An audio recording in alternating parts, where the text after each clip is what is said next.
राम राम जी सबको। ज्ञान की बातें चैनल में आप सबका स्वागत है। उम्मीद करती हूँ कि आप स्वस्थ होंगे, निरोग होंगे, खुश होंगे और परम पिता परमात्मा से प्रार्थना करती हूँ कि आपको स्वस्थ रखे, निरोग रखे, प्रसन्न रखे। जैसा कि आप जानते हैं कि कल से शिव पुराण शुरू किया है और उसका प्रथम अध्याय कल हमने पढ़ा था। आज दूसरा अध्याय पढ़ेंगे और शिव की कृपा प्राप्त करेंगे। श्री शौनक जी ने कहा, महाभाग सुत जी, आप धन्य हैं, परमात्म तत्व के ज्ञाता हैं। आपने कृपा करके हम लोगों को ये बड़ी अद्भुत एवं दिव्य कथा सुनाई है।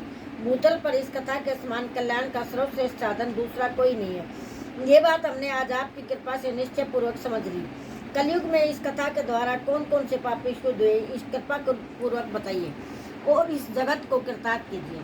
सुत जी बोले, मुने, जो मनुष्य पापी, दुराचारी, खल, काम, क्रोध आदि में निरंतर डूबे रहते हैं, वे इस पुराण के श्रवण पाठन से अवश्य ही शुद्ध हो जाते हैं। इसी विषय में जानकर मुनि इस प्राचीन इतिहास का उदाहरण दिया करते हैं, जिसके श्रवण मात्र से पापों का पूर्णतः नाश हो जाता है। पहले की बात है, कहीं किरातों के नगर में एक ब्राह्मण रहता था, जो ज्ञान में अत्यंत दुर्बल, दरिद्र, रस बेचने वाला तथा वैदिक धर्म से विमुख था। स्नान संध्या आदि कर्मों से भ्रष्ट हो गया था। वैश्यावृत्ति में तत्पर रहता था। उसका नाम था देवराज। वह अपने ऊपर विश्वास करने वाले लोगों को ठगा करता था।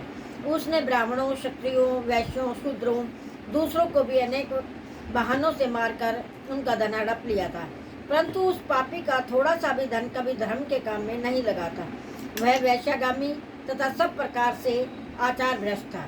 एक दिन घूमता घामता देव योग से वह झूसी प्रयाग में जा पहुंचा। वहां उसने एक शिवालय देखा, जहाँ बहुत से साधु महात्मा एकत्र हुए थे। देवराज उस शिवालय में ठहर गया, किंतु वहां उस ब्राह्मण को ज्वर आ गया। उस ज्वर से उसको बड़ी पीड़ा होने लगी। वहां एक ब्राह्मण देवता शिव पुराण की कथा सुना रहे थे। ज्वर में पड़ा हुआ देवराज ब्राह्मण के मुखारविंद से निकली हुई उस शिव कथा को निरंतर सुनता रहा।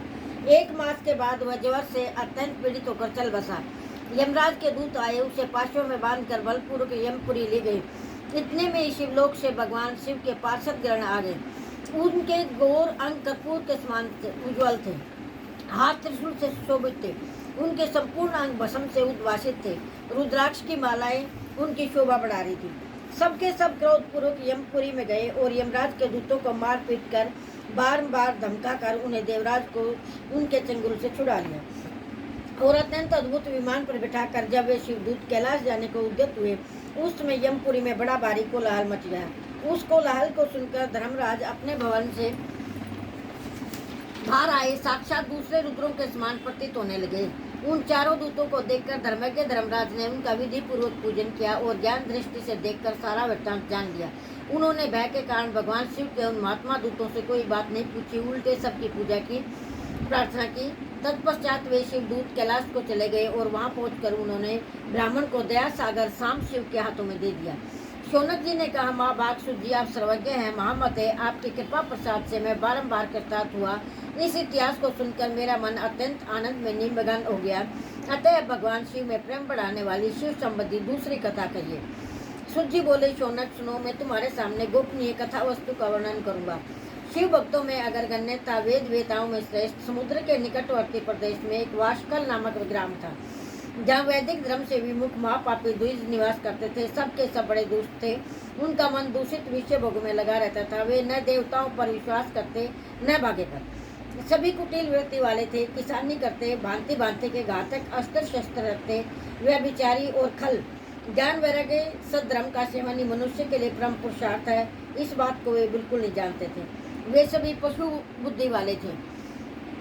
जहाँ द्विज जैसे हों, वहाँ के अन्य वर्णों के विषय में क्या कहा जाए। अन्य वर्णों के लोग भी उन्हीं की बातें कुत्सित विचार रखने वाले सौद्रव विमुख एवं खल हैं। वे सदा कुकर्म में लगे रहते और नित्य विषय भोगों में डूबे रहते। वहाँ की सब स्त्रियाँ भी कुटिल स्वभाव की, स्वेच्छाचारणी, पापाशक्त, कुत्सित विचार वाली, व्यभिचारिणी। सद्व्यवहार सदाचार से सर्वथा शून्य, इस प्रकार दुष्टों का ही निवास था। उस वास्कल नामक ग्राम में किसी समय एक बिंदुक नामक ब्राह्मण रहता था। बड़ा अधम था, दुरात्मा, महापापी था। यद्यपि उसकी स्त्री बड़ी सुंदर थी, वो मार्ग पर चलता था। उसकी पत्नी का नाम चंचला था। वह सदा उत्तम धर्म के पालन में लगी रहती थी, तो भी उसे छोड़कर वह दुष्ट ब्राह्मण वैश्यागामी हो गया। इस तरह कुकर्म में लगे हुए बिंदुक के बहुत से वर्ष बीत गए। उसकी स्त्री चंचला काम से पीड़ित होने पर 100 धर्मनाश के भय से क्लेश सहकर भी दीर्घ काल तक धर्म से भ्रष्ट नहीं हुई, परंतु दुराचारी पति के आचरण से प्रभावित हो आगे चलकर वह स्त्री भी दुराचारणी होगी। इस तरह दुराचार में डूबे हुए उन्मूल चित्त वाले पति पत्नी का बहुत सा समय व्यर्थ बीत गया। तदंतर शूद्र जाति वैश्या का पति बना हुआ वह दूषित बुद्धि वाला दुष्ट ब्राह्मण बिंदुक समय अनुसार मृत्यु को प्राप्त हो नरक में जा पड़ा। बहुत दिनों तक नरक के दुख भोग कर वह मंदबुद्धि पापी विंध्य पर्वत पर भयंकर पिशाच हुआ। इधर दुराचारी पत्नी बिंदुक के मर जाने पर मूढ़ हृदय चंचला बहुत समय तक पुत्रों के साथ अपने घर में रही। एक दिन देव योग से किसी पुण्य पर्व के आने पर स्त्री भाई बंधुओं के साथ गोकर्ण क्षेत्र में गई। तीर्थ यात्रियों के संग से उसने भी वहां जाकर तीर्थ के जल में स्नान किया। साधारणतया बंधुजनों के साथ यत्र तत्र घूमने लगी। घूमती घामते किसी देव मंदिर में गई। वहां उसने एक देवज्ञ ब्राह्मण के मुख से भगवान शिव की परम पवित्र मंगलकारिणी उत्तम पौराणिक कथा सुनी। कथावाचक ब्राह्मण कह रहे थे, जो स्त्रियां पर पुरुषों के साथ व्यभिचार करती हैं वे मरने के बाद यमलोक में जाती हैं। तब यमराज के दूत उसकी योनि में तपे हुए लोहे का प्रेत डाल देते हैं। पौराणिक ब्राह्मण के मुख से वैराग्य बढ़ाने वाली कथा सुनकर चंचला भय से व्याकुल हो गई और कांपने लगी। जब कथा समाप्त हुई और सुनने वाले सब लोग वहां से बाहर चले गए, तब वह भयभीत नारी एकांत में शिव पुराण की कथा बांटने वाले उस ब्राह्मण देवता से बोली। चंचला ने कहा, ब्राह्मण, मैं अपने धर्म को नहीं जानती थी, इसलिए मेरे द्वारा बड़ा दुराचार हुआ। स्वामी, मेरे ऊपर अनुपम कृपा करके आप मेरा उद्धार कीजिए। आज आपके वैराग्य रस से उत्प्रोत इस प्रवचन को सुनकर मुझे बड़ा भय लग रहा है। मैं कांप उठी। मुझे इस संसार से वैराग्य हो गया। मुझे मूढ़ चित्त वाली पापनी को धिक्कार है। मैं सर्वथा निंदा के योग्य हूँ, कुत्सित विषयों में फंसी हुई हूँ। मैं अपने धर्म से विमुख हो गई हूँ। न जाने किस किस घोर कष्टदायक दुर्गति में मुझे पड़ना पड़ेगा। वहाँ कौन बुद्धिमान पुरुष कुमार्ग में मन लगाने वाली मुझ पापिन का साथ देगा। मृत्यु काल में उन भयंकर यमदूतों को मैं कैसे देखूंगी, जब वे बलपूर्वक मेरे गले में फंदे डालकर मुझे बांध देंगे। तब मैं कैसे धीरे धारण करूंगी।